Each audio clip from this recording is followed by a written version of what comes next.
Hi, I'm Michelle Navarrete, and I am the new scholar in residence for World Outspoken. I was born in Park Ridge, but I was raised in Elgin.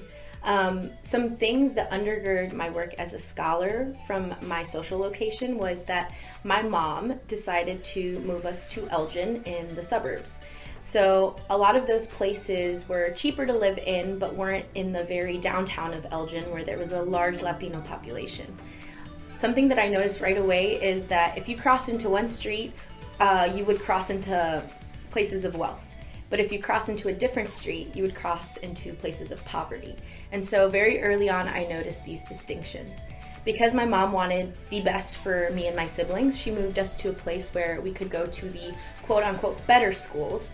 But as a Latina, I was one of the only people of color in my predominantly white schools. And so I was suffering an identity crisis very early on as a young person, and those are things that have also just influenced my work.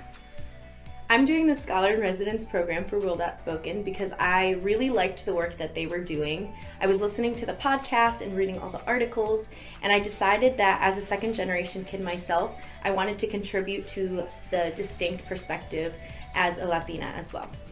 Something that I noticed very early on in my graduate education was that theological studies was dominated by Western ideals. As a Latina woman, I wanted to contribute my own perspective to the academy and give voice to second generation people and also people of color.